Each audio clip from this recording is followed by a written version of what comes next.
Olá, tudo bem?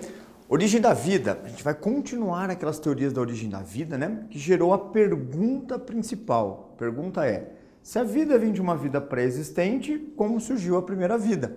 Lembra?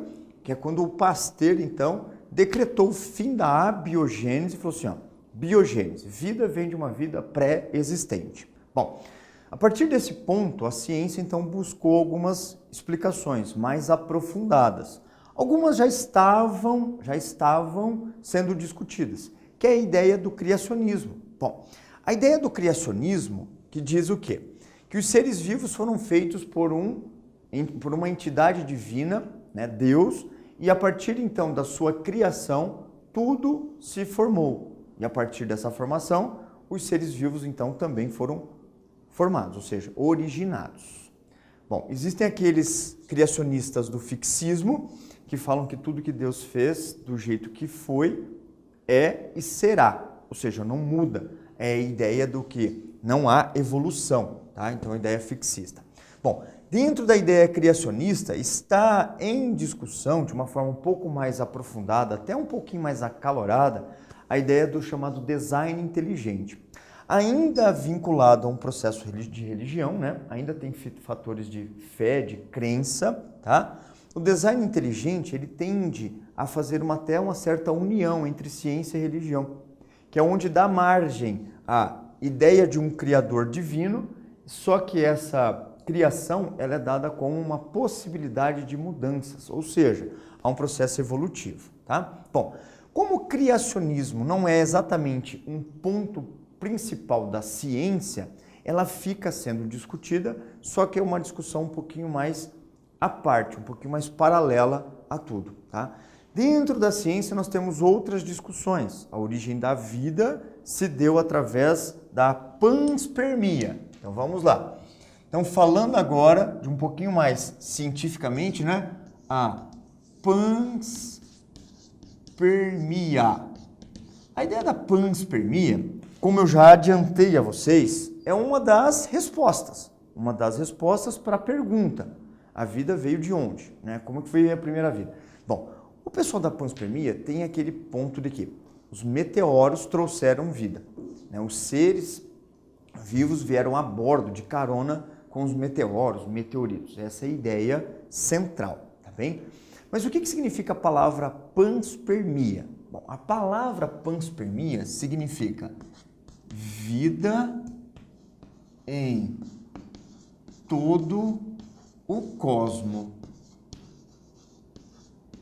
Então, os cientistas que divulgam e, no caso, implantam a ideia panspermia, acreditam que tem vida fora da Terra.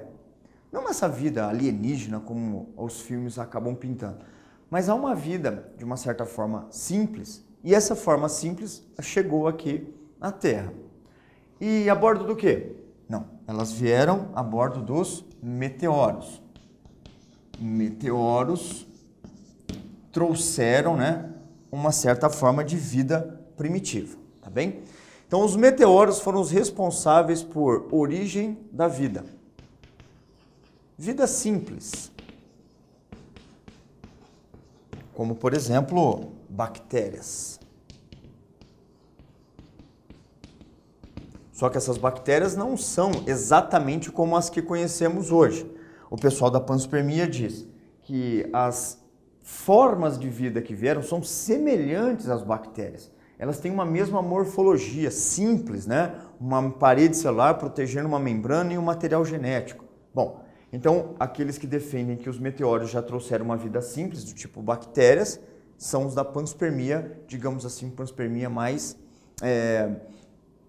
principial, né? Do princípio, a panspermia inicial, tá? Do princípio. Só que existem outros cientistas que foram além da panspermia inicial. Eles começaram a discutir que a panspermia, na verdade, não trouxe a vida de forma simples, trouxe, enfim, a matéria orgânica. Bom, então existe uma outra frente que é chamada de nova panspermia, tá? Então eu vou colocar aqui, a nova panspermia, que diz o quê? Que a vida, na verdade, não veio a bordo dos meteoros já pronta, não veio de uma forma simples, a vida não veio simples, e sim veio através de matéria orgânica. Matéria orgânica. E essa matéria orgânica, ela compunha, assim, por exemplo, aminoácidos. Aminoácidos. Ou até elementos um pouco mais elaborados, como as proteínas. Proteínas. Enfim, os da nova panspermia acreditam que a bordo dos meteoros estava matéria orgânica. E essa matéria orgânica deu condições a surgir uma nova vida. Mas então por que a matéria orgânica já não estava na Terra? Qual que é a razão? Bom, a razão é porque isso aqui precisa de muita energia, precisa de um fator energético muito grande para acontecer. Então aqui a Terra não tinha essa condição. Muito bem. Então nós temos aqui a ideia da panspermia. Os primeiros da panspermia acreditam que a vida já veio pronta, como se fosse uma espécie de bactéria. Os da nova panspermia acreditam que a bordo dos meteoros tem matéria orgânica e não a vida propriamente dita. Bom, enfim, a vida veio de fora da Terra. A vida está em todo o cosmos, veio fora da Terra. Captou a mensagem? Bom, só que a panspermia não é tão aceita quanto essa que a gente vai discutir, que é chamada origem química da vida, ou evolução química da vida, dada por dois cientistas, o Oparin e o Haldane. Tá? Então, esses dois cientistas discutem o quê? Que a vida surgiu aqui na Terra. Que a gente fala que é a origem química da vida. E essa vida que surgiu aqui na Terra, ela teve todas as condições para se desenvolver. Bom, o princípio básico da teoria de Oparin, teoria de Oparin e Haldane, é a Terra primitiva, ou o que chamamos de atmosfera primitiva. Muita atenção a partir de agora, tá? Atmosfera primitiva. Como assim, professor, atmosfera primitiva? Bom, o Haldane e o Oparin, eles pensam o seguinte, que a Terra, que tem 4,5 bilhões de anos, segundo a teoria do Big Bang, ela demorou cerca de 1 bilhão de anos para ter uma composição química a ponto de originar a vida. Então, ao longo de 1 bilhão de anos, a Terra foi 100% inabitada. E o que tinha nela? Bom, tinha nela condições extremamente adversas para a vida e algumas substâncias inorgânicas.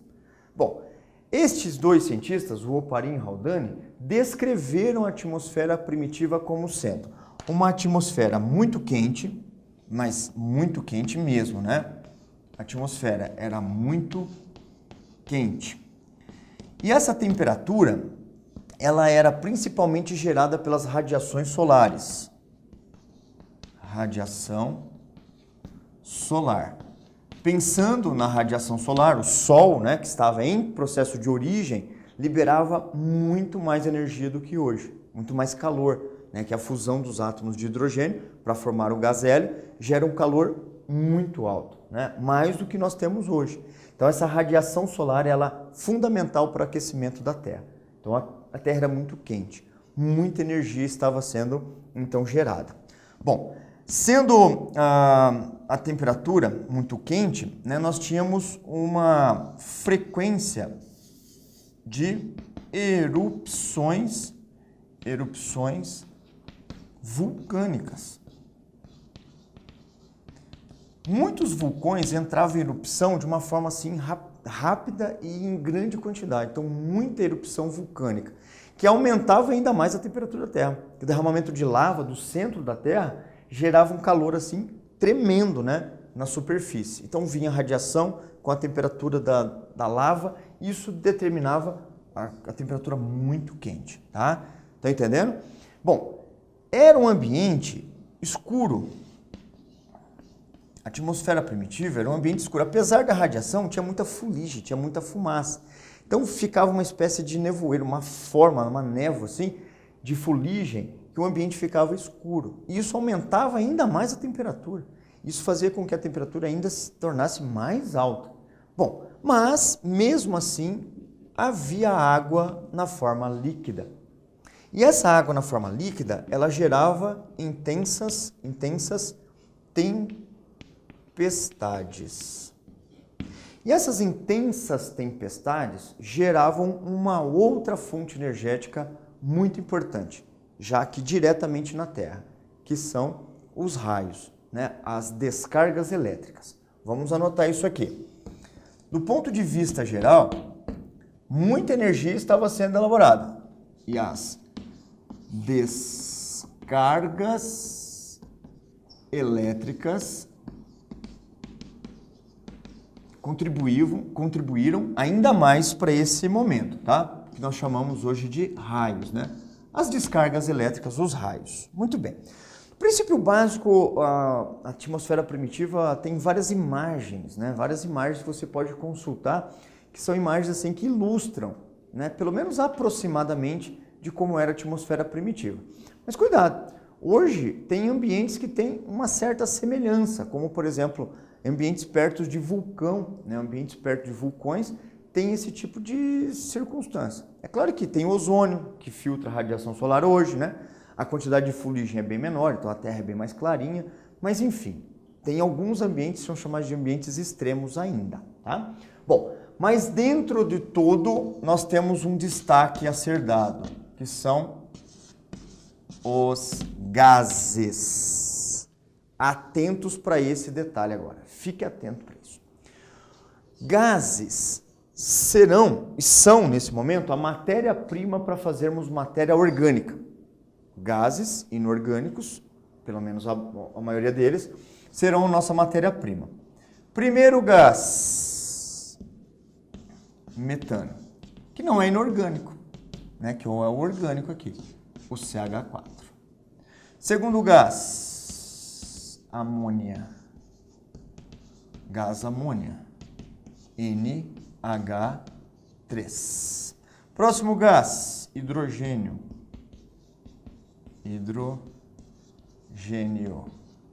H2, gasoso, né? E vapor d'água. Vapor d'água está, nesse momento, em abundância até, né? H2O. Aí tem até uma discussão de como que essa água surgiu aqui na Terra, né? Que veio a bordo de meteoros. Aí tem toda essa discussão embasada, tá? Esses são os os 4 principais gases que compõem essa atmosfera primitiva. Eu não disse os principais, não disse os únicos, tá?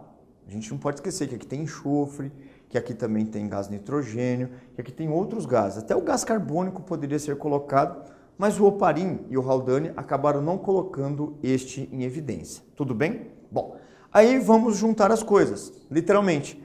As descargas elétricas geradas pelas tempestades devido às circunstâncias gerais da atmosfera primitiva fizeram com que estes gases se aglomerassem. O aglomerado desses gases acabou gerando, então, nesse caso, um elemento chamado de aminoácido. Bom, primeiro vamos conhecer o aminoácido, tá? Depois a gente discute. O aminoácido é o seguinte, o aminoácido ele tem um carbono alfa central. Então, esse é um carbono chamado de alfa. A esse carbono, nós temos ligados 4 elementos. Um NH2,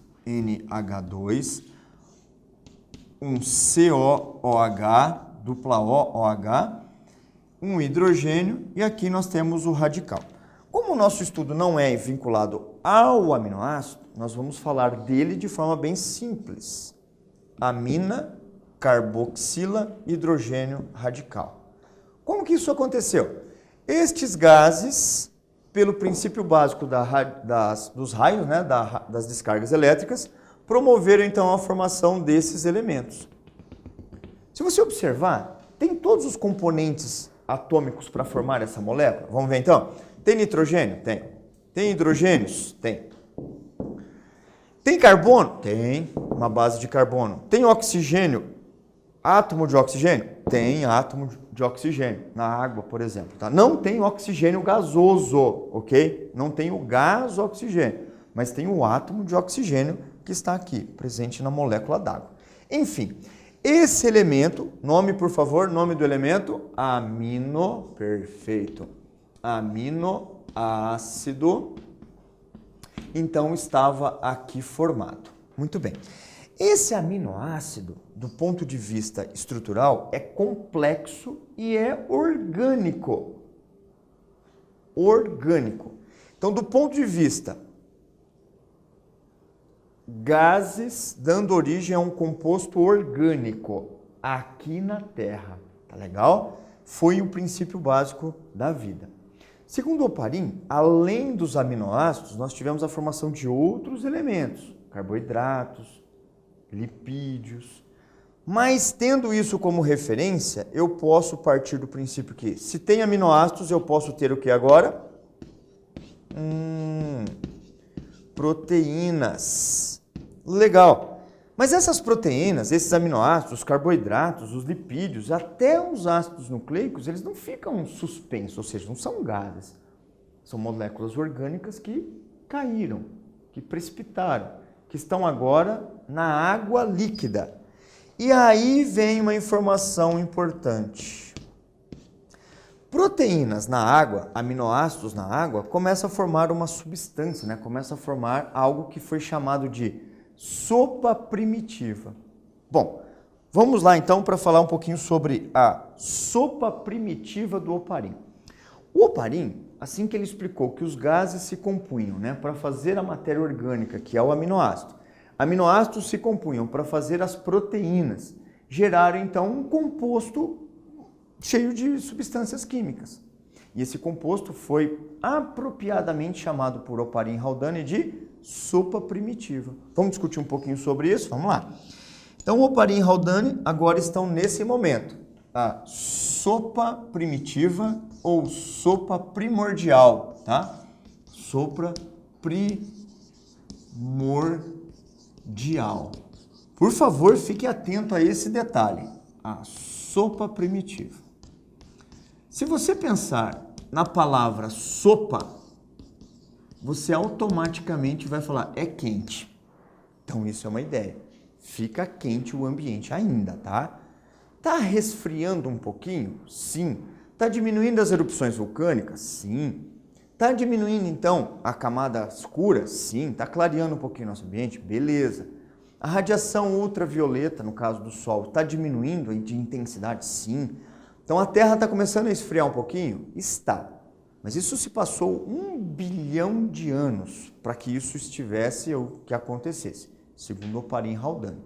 Até então, formamos a chamada sopa primitiva ou sopa primordial. Beleza? Como é que o Oparin nos disse? Bom, a sopa primitiva, primordial, será que, de certa forma, simulada como uma porção d'água. Nós podemos chamá-la até de oceanos. Arrhenius fala que era uma poça d'água, uma simples poça d'água. Tudo bem.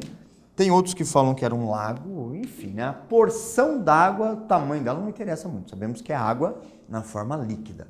E essa água em forma líquida estava, então, de uma certa forma armazenada. Agora, nós temos, atenção por favor, aminoácidos que estão gerando proteínas. E essas proteínas estão aqui, nesse momento, na água. De certa forma, a água está em processo de solvatação, então está ligado a essa substância. Só que isso permite com que olha só, uma proteína se ligue a outra proteína, que se ligue a outra, a outra. E essas proteínas, elas vão compondo um compartimento estrutural, compartimento proteico, envolto por água. Envolto, então, por água nesse momento. É como se fosse um sistema isolado propriamente, nesse momento, tá? Com um ambiente interno. Muito bem. Oparin e Haldane, eles deram nome a essa estrutura. que está vinculado à água, né, que está envolto à água, e esse componente cheio de proteínas se chama agora de coacervatos. Nós temos um processo chamado de coacervação. Coacervação é o momento em que estamos montando o coacervato, tá bem? Tanto é que esse nome, coacervato, pode ser dado como coacervados, pelo fato de estar em processo de coacervação, tá? O Oparin, ele explicou o seguinte, que essas proteínas elas foram compondo um conjunto estrutural, onde essa coacervação foi montando os coacervatos. Se você encontrar em alguma literatura, algum livro, alguma questão de vestibular como coacervados, tudo bem, tá? Coacervados. É o que geralmente acontece, né? Podemos chamar também de coacervados. Tudo bem? Esses coacervatos não estavam sozinhos. O que tinha além aqui? Nós tínhamos aqui carboidratos, ou seja, moléculas orgânicas, carboidratos.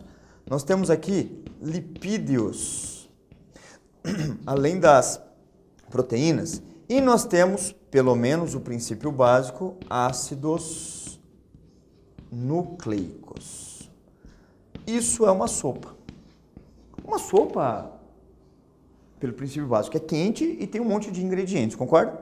Uma sopa é algo quente que tem um monte de ingredientes. Aqui estão. Os coacervatos são proteínas propriamente, carboidratos, lipídios e ácidos nucleicos. Isso começou a compor com os coacervatos determinados componentes. E esses componentes começaram a ganhar forma. E essa forma, então, começou a dar um aspecto vivo. Aí que o Oparin dá um salto, né? Ele dá um pulo.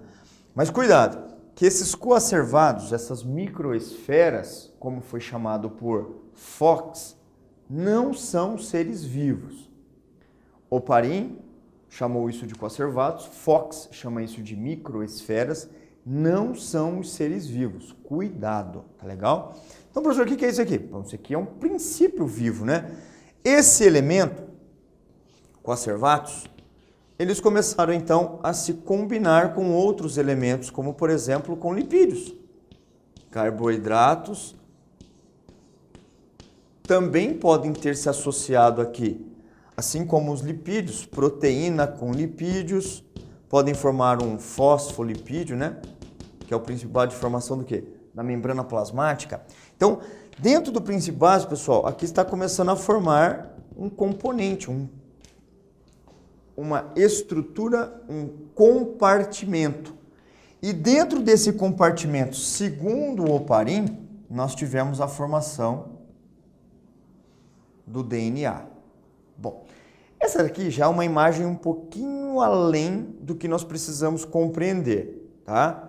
Porque alguns cientistas defendem que esse primeiro material genético era RNA, que é a vida do RNA, né? O mundo do RNA. Todos que defendem que já é o DNA propriamente, enfim. Então, esse desenho base é para a gente dar um princípio da vida. Segundo o Oparin, sempre lembrando, né? Segundo a teoria da origem química da vida, os coacervatos foram a base de um compartimento estrutural para formar a célula primitiva. Então ele chamou isso aqui de célula primitiva. E essa célula primitiva é um ser vivo, segundo Oparin, porque ela tem comportamento de nutrição, ou seja, ela come, portanto ela tem um comportamento heterótrofo ou heterotrófico, e tem também a capacidade de fazer reprodução. Isso dá caracterização de um ser vivo. Capacidade de nutrir, capacidade de se reproduzir é dado como um ser vivo. Bom, Oparin justifica que essa célula primitiva, essa célula primordial, ela comia, portanto era heterótrofa, aí vem a ideia da teoria heterotrófica, que sim tem contrapartidas à teoria autotrófica. E existe a ideia da reprodução. Bom, Fator reprodutivo, que essa célula pode dar origem a outra célula, que pode dar origem a outra, e assim sendo, é um ser vivo propriamente, tá? Bom, o Oparin não consegue, de certa forma, provar essas suas ideias básicas. Ele não colocou isso como um experimento, mas ele fez isso, né, no papel. Ele colocou isso como fatores teóricos, que tem uma certa lógica, tá? E ele fez, basicamente, isso em 1920, quando os seus trabalhos começaram a ser divulgados, respondendo àquela pergunta. Como que surgiu o primeiro ser vivo? Bom, surgiu de uma maneira até, de certa forma, espontânea, ou seja, da matéria bruta. Surgiu de princípio bruto, né? Dos gases. Os gases deram condições e aí, então, deram origem à primeira forma da vida. E essa primeira forma da vida começou, então, a ganhar outras formas. Captou a mensagem? Muito bem. Então, fechamos a ideia da origem da vida na Terra. Tá legal? Essa ideia fechada com Oparin. Beleza? Valeu, é isso.